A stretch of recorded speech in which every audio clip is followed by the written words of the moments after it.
Desde Puebla de Los Ángeles, está usted escuchando Argos Cursa Radio. Yo he aprendido a través de Argos Cursa Radio, es la mejor opción. Para que usted aprenda mientras trabaja.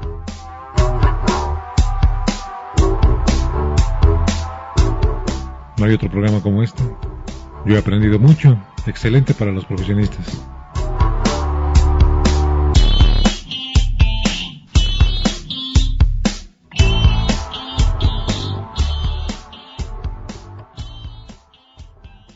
Está usted escuchando Argos Cursa Radio, la única estación para que usted aprenda mientras trabaja.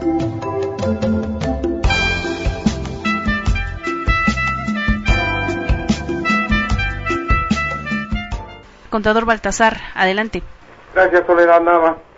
Continuamos aquí con nuestro tema, que yo estoy verdaderamente de plácemes, porque son esas como pláticas muy sabrosas, en donde vamos resolviendo nuestras inquietudes.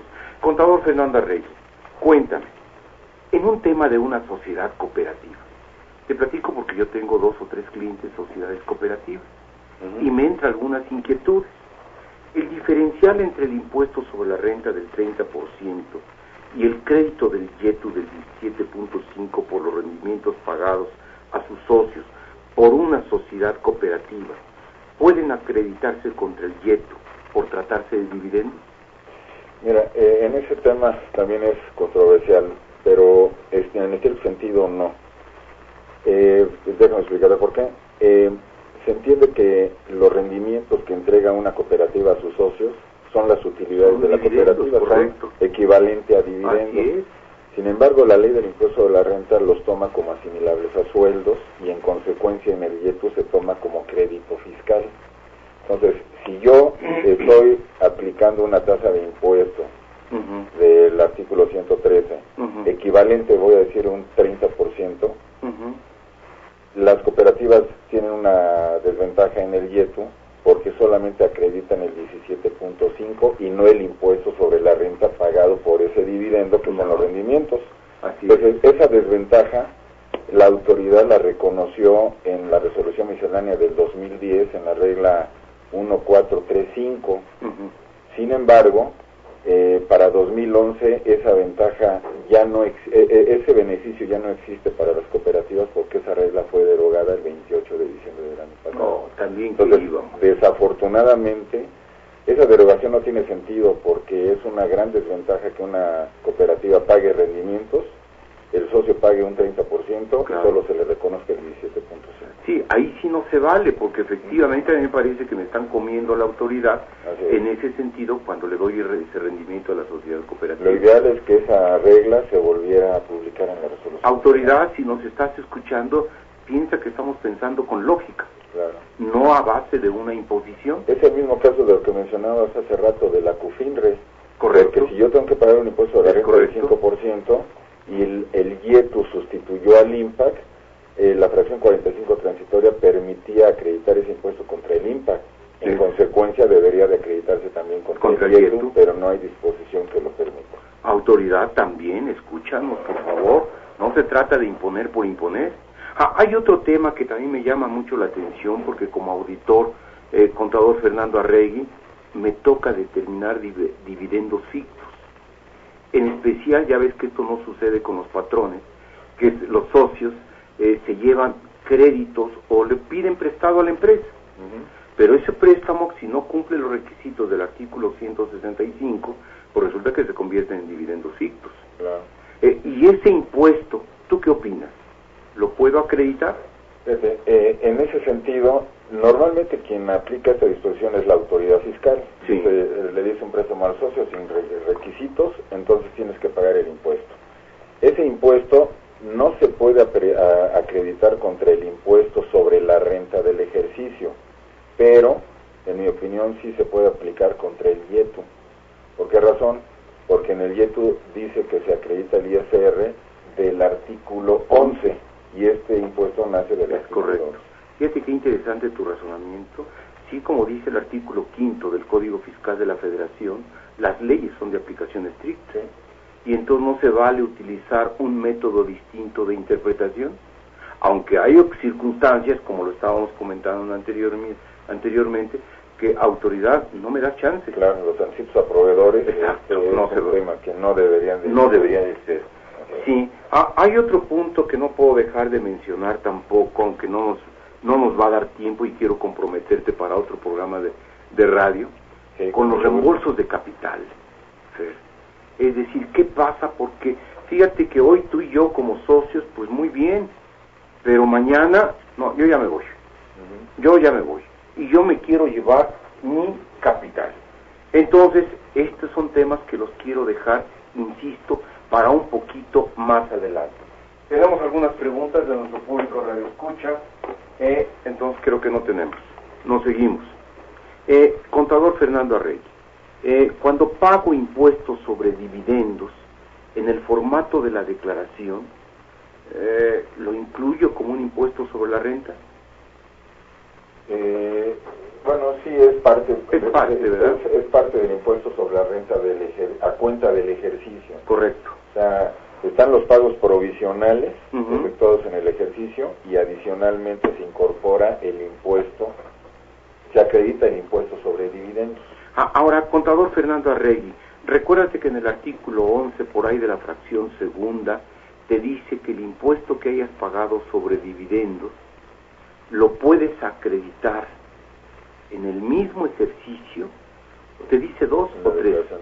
En el mismo, hasta en 3 ejercicios. Hasta en 3 ejercicios. Es en el mismo ejercicio contra la declaración anual, sí, o en los 2 ejercicios siguientes, incluyendo en pagos provisionales de los 2 ejercicios. O sea, al final, aclárame esto porque siempre me ha quedado esa inquietud, aun cuando vayas a pagar impuestos sobre dividendos porque no tienes CUFIN, que pudiera ser ese supuesto, ese impuesto sobre la renta que en su caso pagues, ¿lo acreditas contra el impuesto determinado en el ejercicio? Correcto.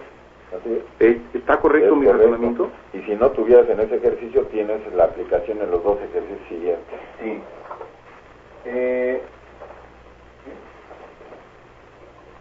Bien, tenemos aquí una pregunta. Nos dice: saludos y felicitaciones de a ustedes, invitados. Diana, saludos.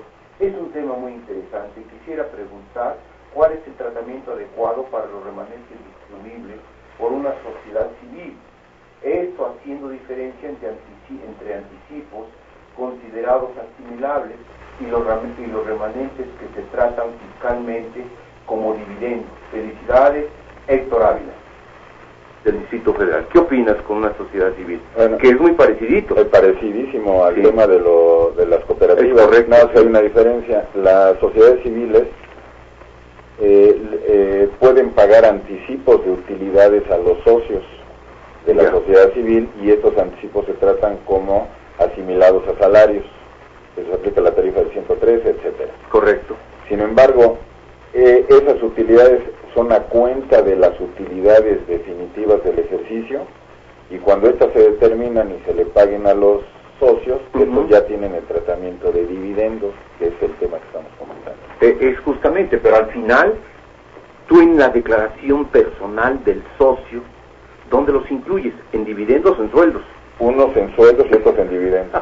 Los anticipos de utilidades en los sueldos. Los anticipos que le diste durante el año en sueldos. Y la utilidad del ejercicio. Es correcto. Esa da cuando la repartes. Cuando la repartes da como dividendo. Es correcto. Chispas, mi querido Fernando. No, todavía te puedo hacer otras preguntas, déjame decirte, porque no. No, es que nos tienes, te prometo, así como babeando con estas reflexiones que estás haciendo. Ya que estamos con el de dividendos, llevando la pregunta de Fernando, de Héctor Ávila, al mismo tiempo, es decir, una sociedad civil, que este es muy común entre nosotros los contadores, arquitectos, médicos, que se constituyen como una sociedad civil, nada más afirmando, lo que le des de anticipo a cada uno de los socios es asimilable a salario, y lo presentas en la declaración como salario. Como salario. Equivalente a salario, sí. Que no le gusta el seguro social es otro tema. Claro. Pero, y si te quedó un remanente o una utilidad, esas son vilmente dividendos. Dividendos.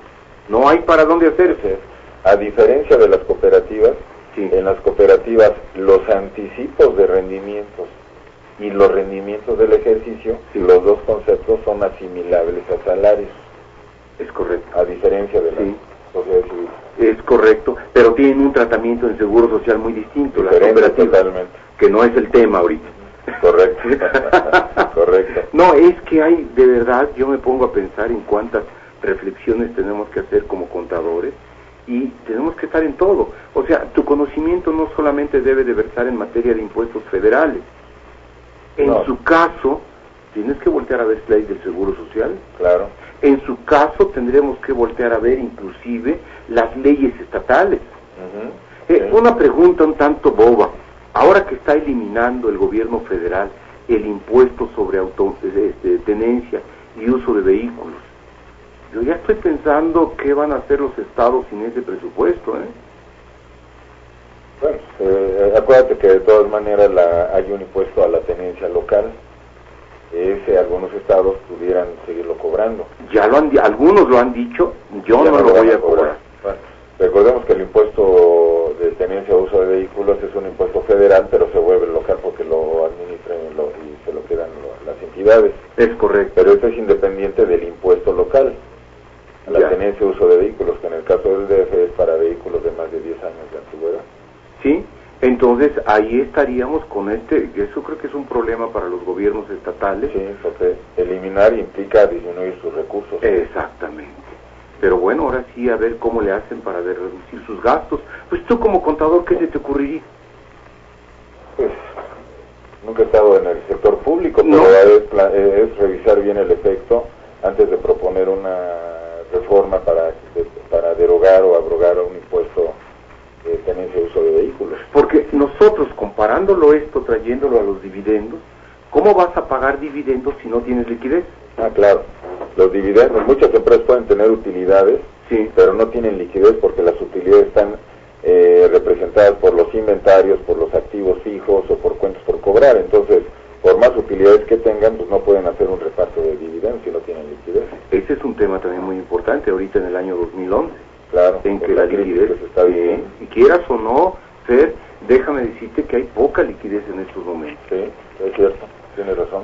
Pues mira, chispas, qué feo es que llegamos al final, pero te tengo que dar las gracias por tu brillante participación, de verdad, en un tema tan conflictivo y sobre todo que justamente le llamamos los efectos fiscales conflictivos sobre dividendos. Fernando, gracias. No, gracias a ti, Baltasar, por la invitación y también a Lisset. Lisset en la radio, que es como estamos presentes. Exactamente. Vamos a ir a un corte para llegar al tema justamente de nuestro querido amigo Efraín Lechuga Santillán y nos comente con sus rimas que siempre son muy atinadas.